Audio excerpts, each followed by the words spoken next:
I think the two of you are more impressed with Mr. Musk than I am. I think if somebody is making Nazi salutes, when someone is so severely addicted to drugs they can't get their shit together to show up to the White House without looking exceptionally high, I don't think that's the right role model for young men. What you just heard there from Scott is Musk derangement syndrome. It's fair that he has those criticisms, but it doesn't distract or take away from the achievements the man has made so far and will make. That's my opinion. Elon Musk has left the White House, but not without an extraordinary parting shot at the man he was instrumental in putting there.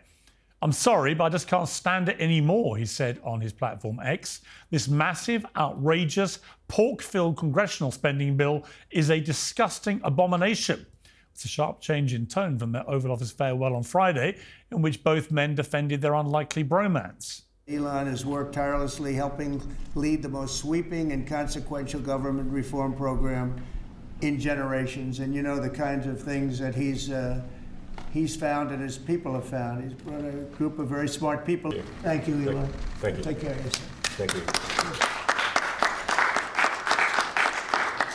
You've seen a lot. This is not the end of DOGE, but really the beginning. My time as a special government employee necessarily had to end. It was a limited time thing. It's 134 days, I believe, which ends in a few days. So how did DOGE do? And is Elon okay? And what about the 6 major businesses he'll now return to running full time? Well, joining me are 2 economic heavyweights, Professor Scott Galloway, host of the Prof G Pod and Pivot, and Kevin O'Leary, the investor and Shark Tank star. Well, welcome to both of you. I can't think of 2 better people, frankly, to debate this. First of all, Kevin, I don't know where you were when that post from Elon dropped yesterday, but it was a bit of a jaw dropper. Here you've got the guy that was instrumental in helping Donald Trump get elected, incredibly publicly supportive of him, and then he goes on his own social media platform and tells 200 million people at the press of a button that Trump's big, beautiful bill, on which he staked so much of his presidency, is a disgusting abomination. What are your thoughts? Well, I'm working very closely on this bill as an advocate for small business in America. A lot of people don't realize that 70% of job creations in the U.S. is from small business, 5 to 500 employees. So we care a lot about this bill. There's a lot of things that we need in here, particularly on the tax side of things. But there's a lot in this bill that we don't like. And so I'm an advocate for their voices, and I'm going to senators and talking to them about what's the problem here. But what happened when that bomb dropped, and I think you've given it a good analogy, it was a bomb. It set off a narrative that Ron Johnson has carried forward in the last couple of hours as well. He just put out a chart, and he's not a lightweight. He's one of the votes that they may not get in the Senate if he's not made whole, so to speak. He's pointing out something very simple. This chart's very simple. It simply says pre-pandemic deficits were sub 1 trillion, regardless of administration. And all of a sudden, post-pandemic, they're all over 2 trillion. And that's not sustainable. And it's a good question. There's no question about it. That is a good question. Why is that the case? Now, he may have to get an answer, because that's exactly why Elon dropped that bomb. He wants an answer to that question, too. And so they're putting a lot of pressure on lawmakers here to go find a way to get this closer to a break-even budget, not a $2 trillion deficit in perpetuity, which is not sustainable.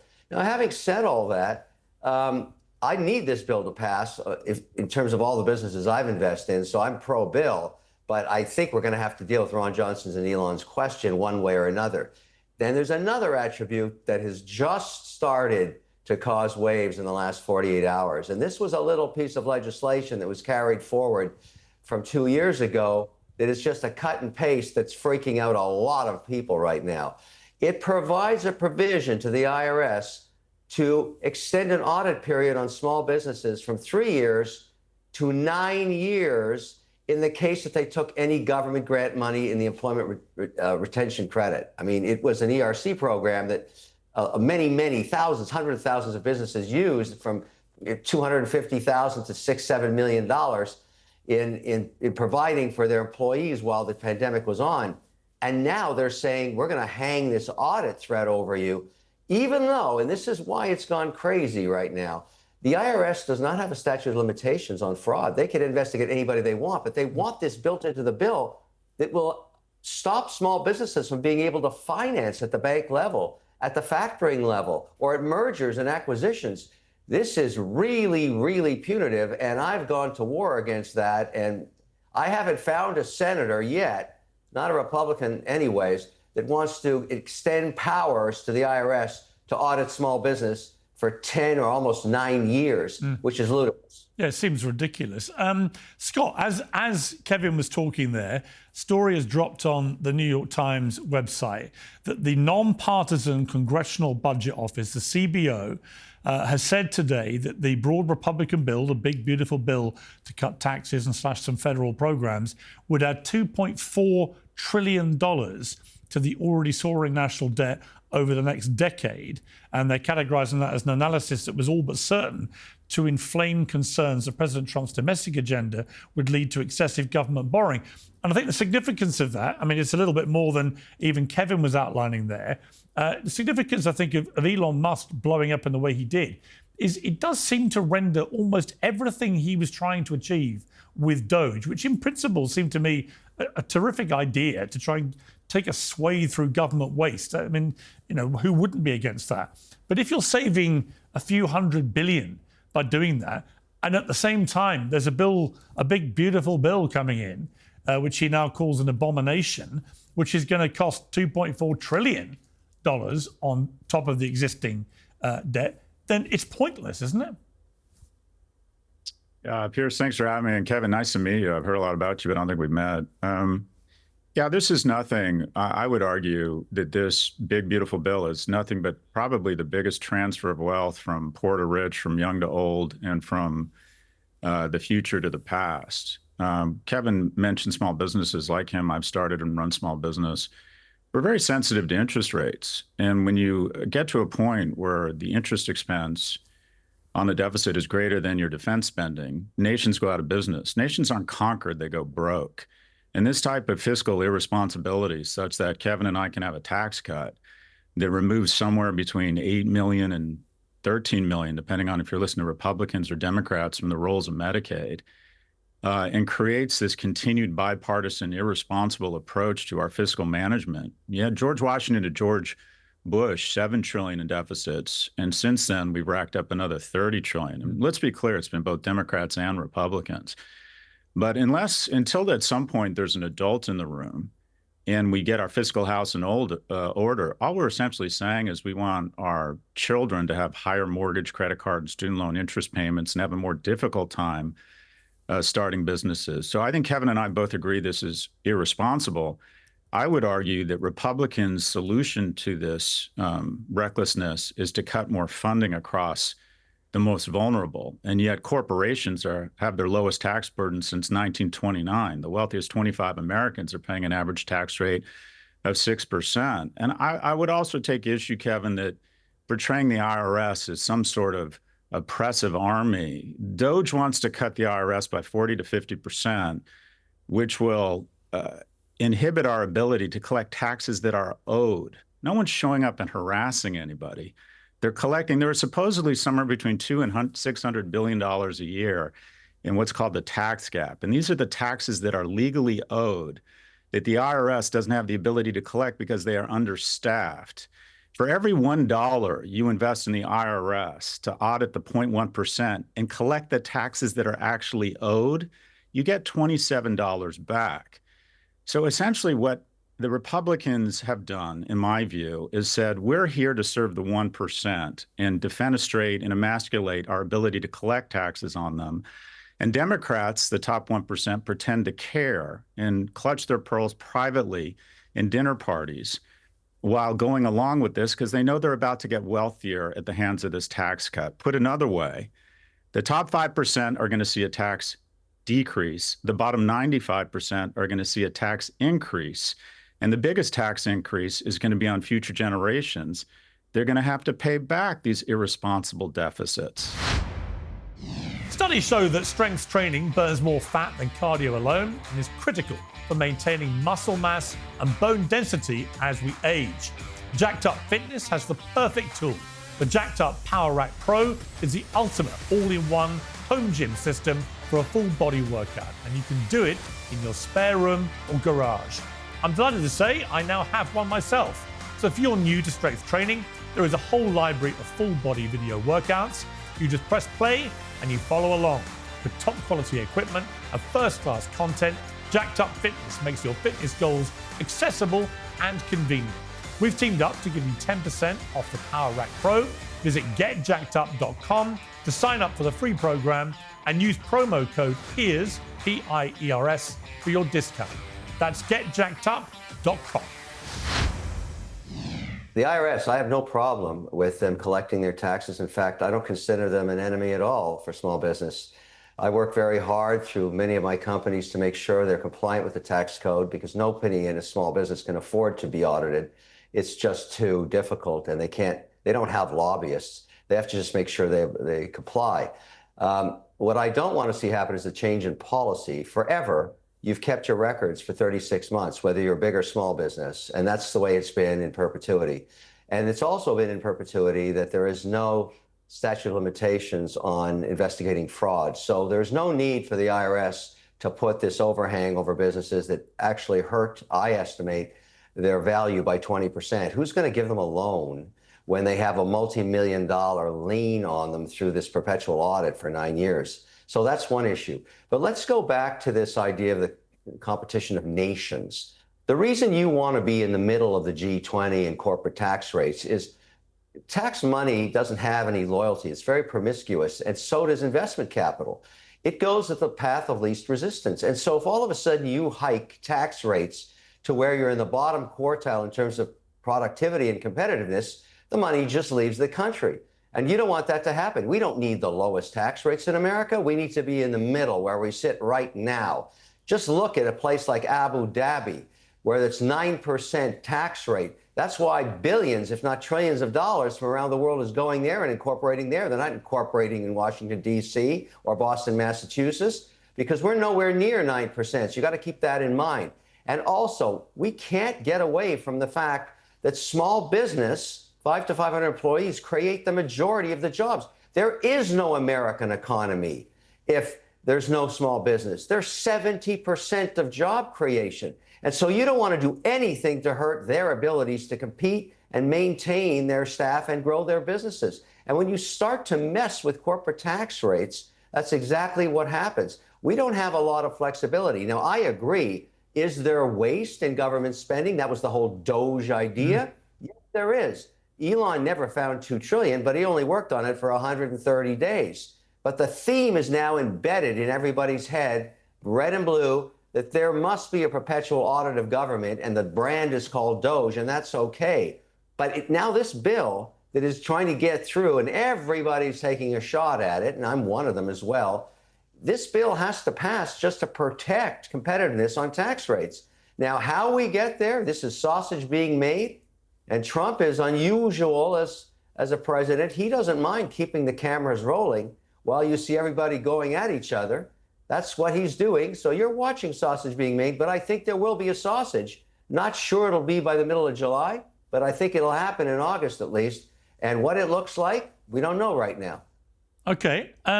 Scott, just tangentially to all this, part of Elon Musk's anger might be connected to two other things going on with his life. One is the impact of his political activities on his business, particularly Tesla.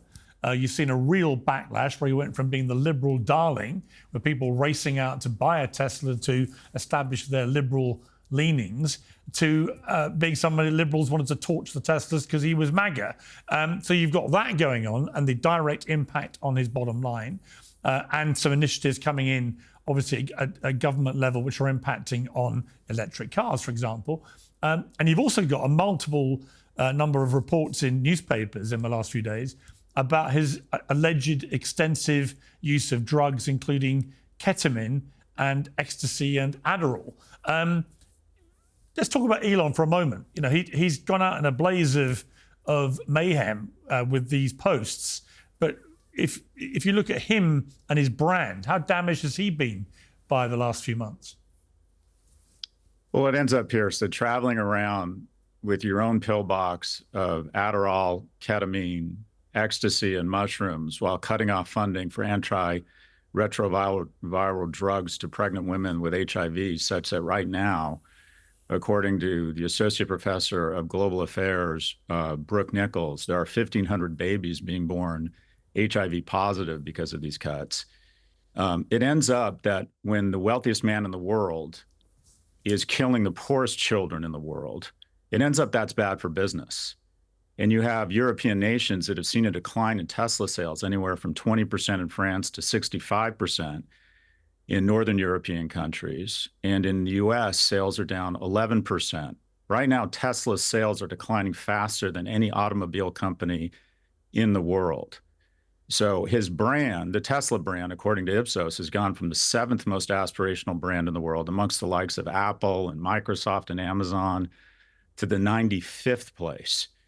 So I think people have decided, I mean, quite frankly, this distinct of the morality of what estimates are that 300,000 children have died so far because of the cuts to USAID. Distinct of that, let's just talk about this economically.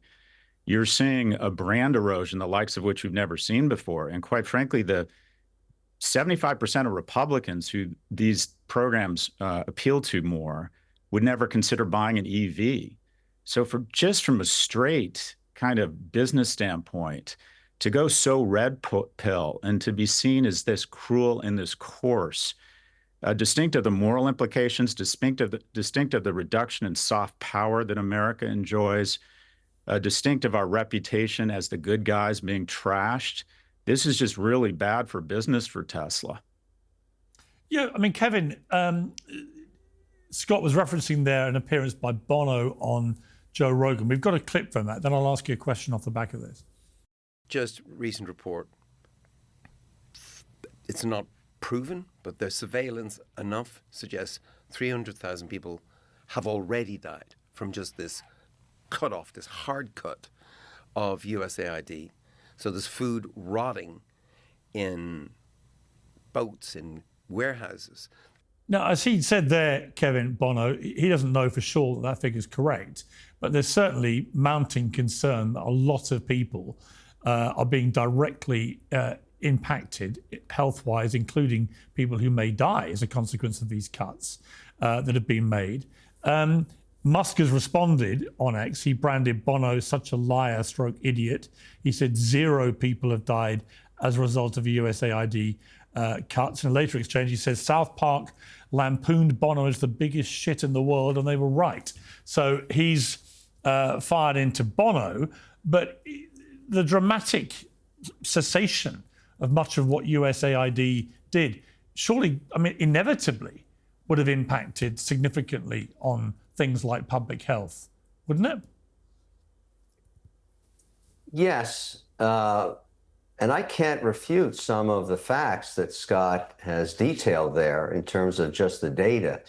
But you could have looked at that data decades ago when there was found some poison in a Tylenol bottle and seen a total collapse in that brand in a matter of 6 weeks. And today it's 10x what it used to be. And so there are periods of any brand where they go into crisis. But if there's merit to the product and it solves a pain point, they tend to recover. And I would argue that's going to happen in the case of Tesla, because let me ask a question from 30,000 feet. If you look at the controversy, and there's no question Elon Musk is a very controversial individual. There is just no question about that. But then you set that aside and say, can we look at the track record of executional skills on mandate he is elected to take on, whether that be SpaceX or Starlink or Tesla or anything he's touched?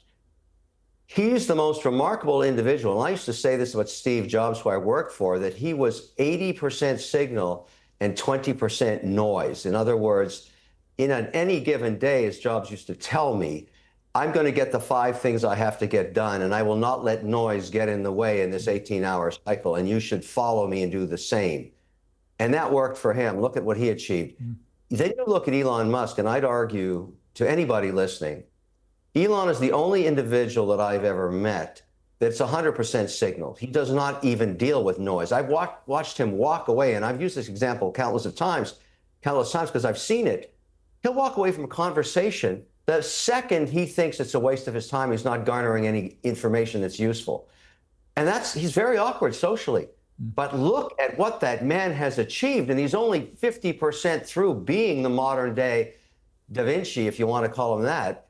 There's nobody on earth that's achieved as much as he has. And of course, that's going to draw criticism, whether it comes from a rock star that wants to be a politician. I love U2 music, but I don't listen at all to Bono's politics. I don't think he spends a lot of time worrying about it until he's talking on air. I'd rather he write music that I can enjoy.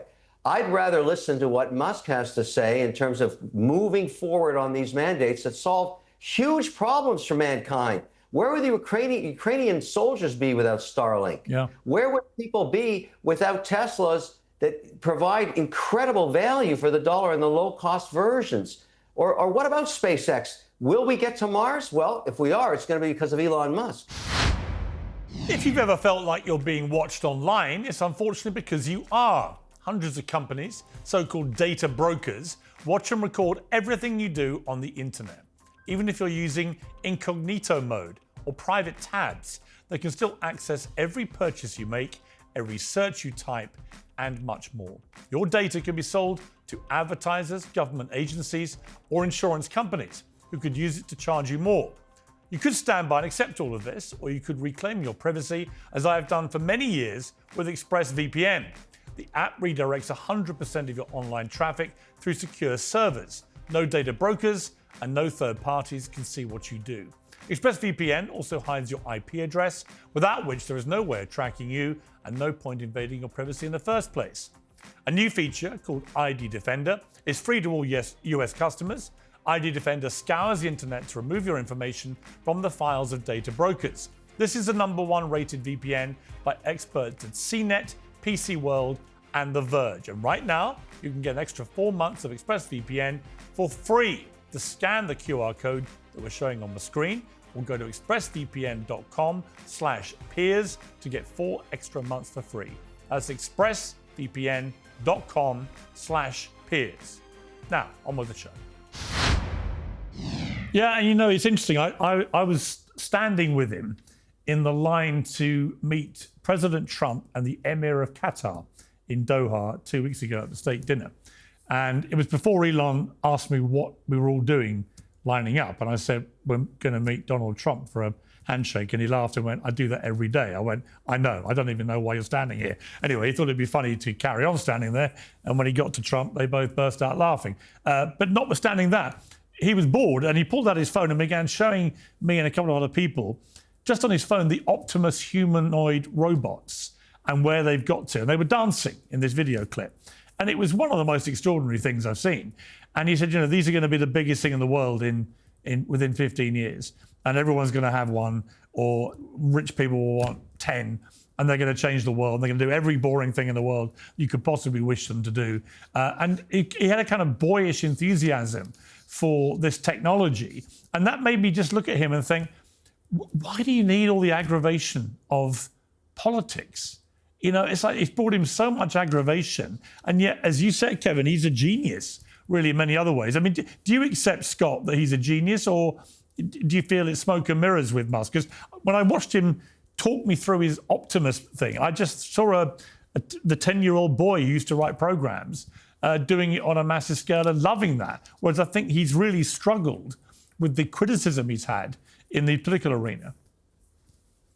I don't think you can deny his genius. I'll use Starlink on my flight to London in a couple days, and it's a superior product. I owned a Tesla. But somehow we've decided in America that innovation and money replaces or obviates or excuses depravity. Cutting off aid to HIV-positive mothers, deciding what veterans should get benefits, cutting off SNAP payments, which have shown to have a positive net return when people run out of money for food at the end of the month. I mean, I think one of the wonderful things about being an American, and quite frankly, for me, what it means to be a man and what I try to teach my boys, is the whole point of prosperity is such that you can protect people. And I think the two of you are more impressed with Mr. Musk than I am. I think if somebody is making Nazi salutes, if somebody is being sued concurrently by two women for sole custody of their child because that person has not spent any time with that child, when someone is so severely addicted to drugs they can't get their shit together to show up to the White House without looking exceptionally high, I don't think that's the right role model for young men. So what I would ask to all of us is look at what money has done to us. That if someone can land a rocket on metal scissors or create a great AV, he's a genius. He's the wealthiest man in the world. But does that mean we should excuse depravity? Does that mean, unlike Bill Gates, he's not using his billions to help people?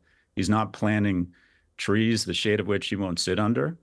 I think this is an individual who has literally come off the tracks, who is rabidly addicted to drugs, and is using his immense power to get people elected, and that too many of us excuse what is abhorrent behavior. I think his legacy is not going to be an EV or putting rockets into space. I think it's going to be unnecessary death, disease, and disability of the world's most vulnerable. That is not what it means to be an innovator.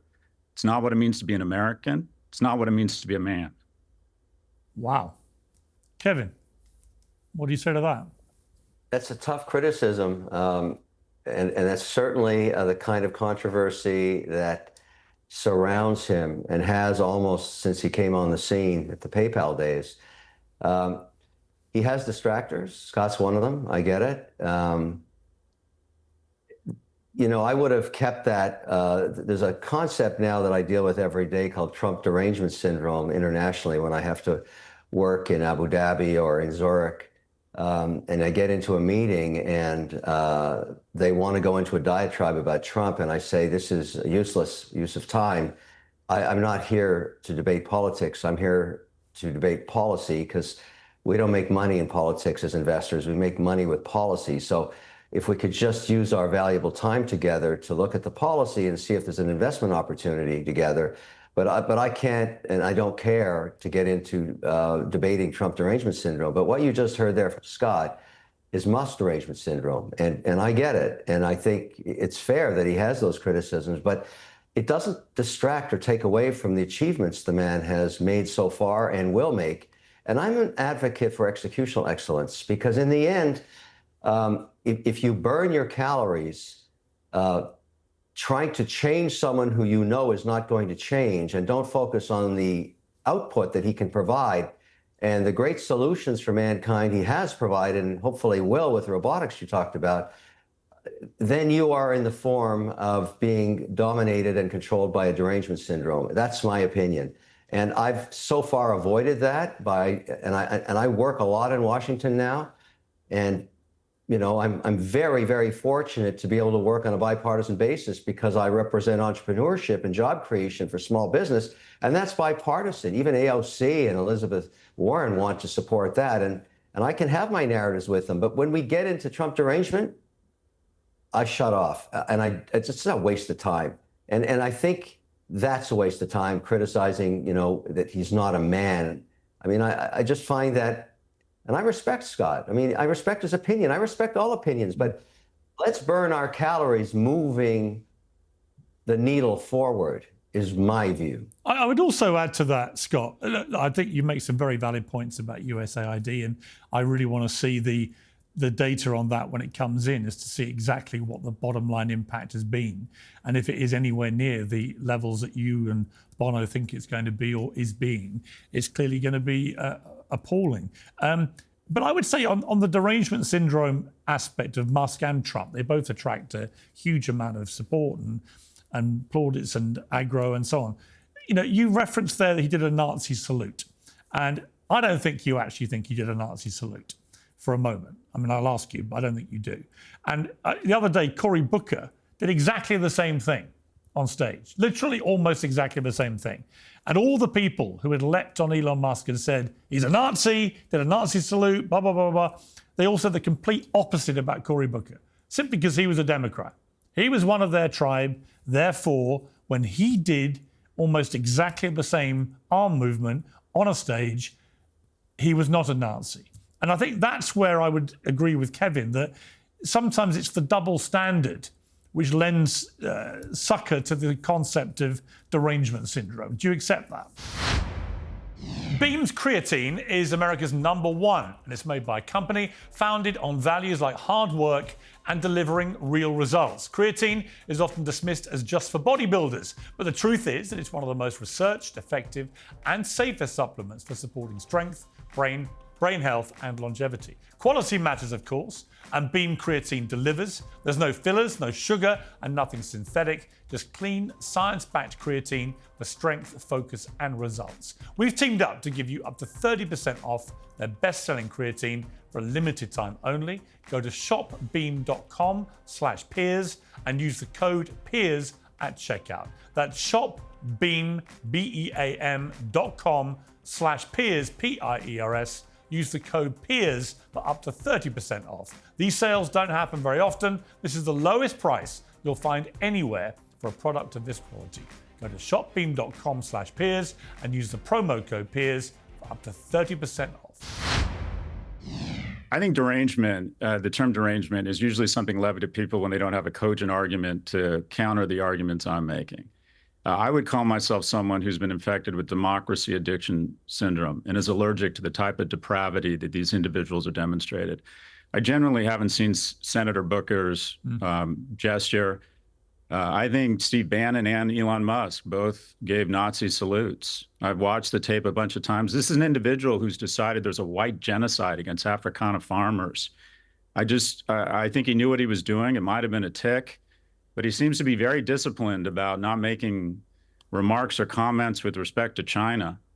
Whenever there's money on the line in a society where he may not have the same rights of free speech, he seems very disciplined. So, yeah, we have a fundamental disagreement. I do believe it was a Nazi salute or a Nazi gesture. I don't see other Republicans accidentally making hand gestures that remind them of the Third Reich. But Cory Booker did. I mean, you should see it after this. Honestly, you would be amazed how similar the arm movement was and the difference in the way it was treated by. Well, then it was wrong. I want to give you and Kevin this. If Senator Booker did this, he should be dressed down and say, you should never accidentally, errantly make a gesture that reminds people of the type of death and destruction that we incurred around an ideology that this symbol came to respect. And it just so happens that two guys who have a history of very conservative politics at a very conservative gathering accidentally made this gesture. They should know better. I don't know a lot of people accidentally making gestures that look like Nazi gestures at parent-teachers meetings. Both Senator Booker, I'll take you at your word, and Steve Bannon and Elon Musk should know better. And it gets in the way of, Kevin, what you were saying, his ability to demonstrate greatness. And I'll be honest, like Neuralink, I think what he's doing in Neuralink could have huge benefit. But the problem is we've decided in our society, well, is it a net good for society? If you could press a button, would you want him to go away? I wouldn't press a button. I think he's inspired the EV race. He may get us to Mars sooner than anybody else. He's created tremendous shareholder value and economic value. I wouldn't press that button. But the problem is with the word net. And that is, just because someone can put a rocket into space and create tremendous economic value doesn't mean they shouldn't be held accountable for or acquitted for personal behavior that sets a terrible role model for young men or recklessly damages the well-being of kids in other nations and reduces our soft power. The reason why our small businesses, and like Kevin, I invest and run small business. I sold my last business for $160 million. A third of my clients were overseas. And one of the reasons I was able to do business with Samsung, LVMH, and Toyota was there was a great deal of respect, affection, and goodwill for Americans. I believe that when Americans walk into a corporate office, a small or medium-sized business, they are more likely to do business with us from a company offering the exact same thing from Turkey or from South Africa. And the reason why is despite the fact that we're perceived as obnoxious, aggressive, that we were the good guys, that people always felt good about America. And one of the best ROIs we have made in soft power was that $75 billion in USAID. And to cut it off this recklessly and this cruelly, you know who's filling the void? China. And for the first time in history, surveys show that people around the world see China as a greater force of good than America. And to believe that doesn't hurt us, whether it's economically or working with our security apparatus to let us know when there's terrorist cells gestating or forming, to believe that it's not going to change the depth of the pools of capital that people want to invest in America. Generally speaking, I mean, Piers, you're British, and tell me if you agree with this. We have our issues. We make a lot of mistakes. But at the end of the day, Americans are seen as the good guys. And I worry that in the last 120 days, we've lost a lot of that. Well, I think you've gone back. Listen, I completely concur. I love America. I love Americans. I think, like my country, you're a great country with flaws, and people know what those are. I think that Trump's style of leadership is chaotic by nature. I think probably quite often deliberately so. I mean, you said a very interesting thing recently on your podcast, your excellent podcast, The Pivot with Kara Swisher. You said that you'd gone from thinking Trump was incompetent on economics to saying, and this is your quote, "I believe he's purposefully creating massive market volatility such that him and his insiders can make billions of dollars in market manipulation and insider trading." And that on his meme coin offer, you said this is arguably the biggest grift in modern history. I mean, it's a pretty striking thing to level at Trump, that he's creating all this global chaos purely for personal gain. Given that when I've interviewed him over the last 20 years, I can't think of a single interview where he's not mentioned A, the way that China in his eyes has been ripping off America, and B, that tariffs are not a very effective weapon to restore America's economic power. So it's not like this is the first time he's talked about this stuff, but you genuinely believe it's all just a way to make himself personally richer? Well, okay, so I'll acknowledge I suffer from Musk derangement syndrome. I also suffer from basic pattern recognition. He has taken tariffs up or down 50 times. 50 times, taking markets way up, way down. And the net effect, as far as I can tell, is one deal with the UK where we're getting some aerospace technology and Aston Martin engines for 10% tariff versus 15%. There has not been a single deal of any material value struck here. And then the morning that he announces huge tariffs that take the markets into one of their biggest one-day declines, his top cop, the Attorney General, sells her Donald Trump media stock. Zero-day options volume has been the days he takes a tariff up or down. Basically, insider trading laws are no longer in effect. When he can open a Swiss banking account in the form of a meme coin the Friday before his inauguration, and people can put money in or take money out, and nobody knows, and just 10 wallets made billions, while 70 or 80,000 lost billions in the subsequent weeks, we have a level of grift, insider trading, or what used to be considered insider trading and market manipulation, the likes of which we haven't seen. So wouldn't he be stupid for him and his cronies? Autocracy is based on the following. You punish your enemies, you threaten lawsuits against them, you announce tariffs against them, and you make your allies billionaires. It seems like there's additional options trading and market participation right before he announces these tariffs going up or down. Because the net effect for America so far has just been a damage in our reputation. They had to send out a letter the other day telling nations to come to the table. This guy is literally the worst poker player in the world. He announces 145% tariff against China, and before they even respond, he reduces it to 30%. It's like showing up to a poker table, going all in with bluster, and then before anyone can respond, saying, "I fold." The whole world is saying to America and the Trump administration regarding his sclerotic, reckless, and quite frankly, stupid tariffs, the same way Logan Roy responded to his children in succession. You are not a serious people. All of this has done is reduced our reputation and created incentive for other nations to reroute their supply chains around us. And there are discussions, but they're not happening between America. They're happening between Japan, South Korea, and China, who for the first time in decades are talking about economic agreements. I had dinner with the CEO of Alibaba in Europe, who is touring Europe and selling the Baba Cloud into European companies who are working with AWS. Kevin, you want to see a reduction in the revenues of your small and medium-sized businesses? Let us continue to damage our reputation globally with a series of nonsensical tariffs, reductions, increases. Our brand, the U.S. brand now means toxic uncertainty. No one knows how to plan their business against this man who goes up and down. So he's either stupid and doesn't understand economics, see above every tariff in history or every tariff policy, or he has decided, I know, I'll take the markets up and down and let the people close to me and who support me trade in this and make billions. I think that is what is going on. Kevin, final word to you. At the same time, on a counterpoint, because, some of the things Scott's talking about are concerns, no question. We're days away from signing the Genius Act, which is the old Stablecoin Act that Haggerty in the Senate is moving forward right now in the House. Only because the tonality around crypto, which has been denied by previous administrations, has changed with the Trump administration. I consider that to be the most significant digital payment system act ever contemplated, and it's going to change demand for the American Treasury bill and use and guarantee in some ways that every commodity on earth is priced with price discovery through the American dollar, which I think is a great achievement. Yes, Trump has created great volatility, and you may think that there's some clandestine reason behind it, as Scott has suggested, a form of trading the volatility on an insider basis. If that's true, he'll be litigated in the next administration for sure.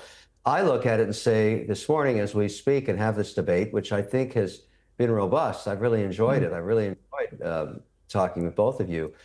That I remind us all that we are only 2.42% off the high, the all-time high of the S&P. So something's working very well in America, continues to work well.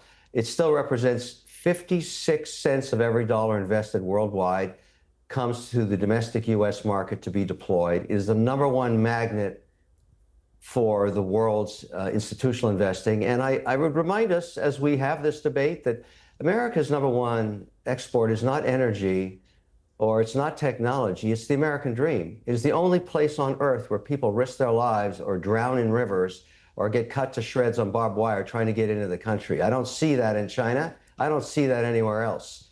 It's the American dream that remains intact, and Trump's primary mandate, and that for every president in the future, is to maintain, and I speak this for any lawmaker, is to maintain the American dream. And I spend a fair amount of my time in Washington reminding him that, because that is bipartisan. Yeah, well said. I actually do want to end with this. I want to read to you, Scott, a quote from Kevin on X, and just get your very quick, and I mean just several words, whether you agree with this statement or not. Spoiler alert, I have a feeling you're probably not going to. Kevin said, yep, I said it. Hi, I'm MAGA is the new mating call in the dating jungle. Trad wives, alpha values, and patriotic dating apps are flipping the script in deep blue cities. And to know what's hotter than a swipe right? A MAGA man with money. Let's talk about it. Scott Galloway, do you concur? First off, really enjoyed this, Kevin. Thank you, Piers, for bringing us No, it's together. been great. I've wanted to meet Kevin for a while. Yeah. Women are attracted to men for 3 reasons: their ability to signal resources, 2, their intellect, and 3, their kindness. The far right, to their credit, saw the problem with struggling young men and went into the void. Unfortunately, they conflate cruelty and coarseness with masculinity. And unfortunately, on the left, our advice to young men is act more like a woman. So there's a mating crisis, but instead we need to celebrate and lift up our young men. But the underleveraged way to attract a woman is through kindness, and the far right does not demonstrate that right now. You know what? I think we should have another debate, another occasion about that whole issue. It would be fascinating just from what you've just said there. Guys, thank you very much. We've been trying to get you guys together for a while, as you know, and I couldn't be happier with the way that conversation went. Apart from anything else, it was conducted with civility, and that is a rare thing these days. So thank you both very much. I appreciate it. Thank you. Piers Morgan Uncensored is proudly independent. The only boss around here is me. If you enjoy our show, we ask for only one simple thing. Hit subscribe on YouTube and follow Piers Morgan Uncensored on Spotify and Apple Podcasts. And in return, we will continue our mission to inform, irritate, and entertain. And we'll do it all for free. Independent, uncensored media has never been more critical, and we couldn't do it without you.